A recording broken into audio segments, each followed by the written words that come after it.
she's young enough to be his granddaughter. He'll be drawing his pension when she's only 32. Hello, Wobbly Phil here. This is a tale of a brush with fame, a very fleeting one it should be said, but one I'll never forget, involving Mick Jagger and David Bowie.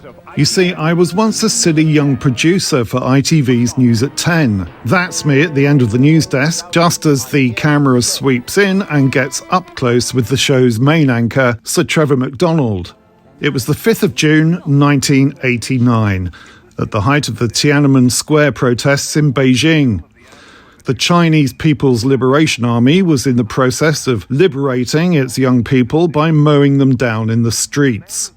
Tensions were high in the ITN newsroom, and the entire running order of that night's News at 10 was cleared to make way for the momentous events taking place in China.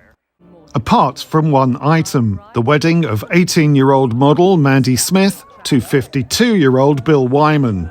A rumour went around that we'd paid £1,500 for the exclusive rights to cover this rock and roll story of the moment. So it was going to run as the "and finally," the lighter story at the end of the show, effectively making Bill and Mandy's wedding video. I dutifully turned up to the reception at one of London's most exclusive hotels with a crew and my reporter Penny Marshall. As well as all the Stones, many of my other heroes were there, like the comedian Spike Milligan, mad as a box of frogs. We corralled some interviews, catching most of the band as they entered. Keith Richards was exactly as you'd expect him to be, friendly and fizzing. Do you think he's settled down? That's another story, I don't know. I don't think it's a good match. I said I'm happy for him. I don't know anything about it. Jerry Hall, Mick Jagger's then girlfriend, was a delight. Well, I wish him lots of luck. I think it's a very good idea he got married. But we still hadn't managed to track down Mick. I scouted around the venue and found a dark area up some steps which was deserted. But there, in a very gloomy corner, were two familiar-looking figures standing up against a wall. I squinted. It was Mick Jagger and David Bowie. Excited, I dashed back downstairs and grabbed my crew. Up we went, and very gingerly, because Jagger and Bowie were peering at us with what could only be described as disdain, I approached them and said something like, "News at 10, can we have a quick word, please?"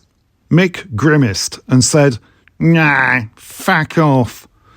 This was accompanied by a grunt from Bowie, which sounded a bit like, "Nyah," which I took as a no.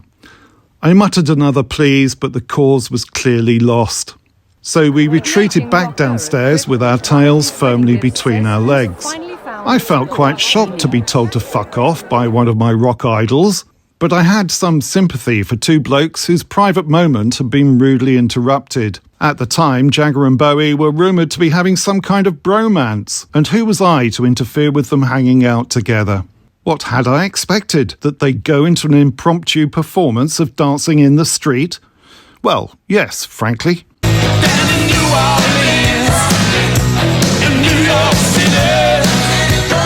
I'm probably even more of a Stones and Bowie fan now than I was back then.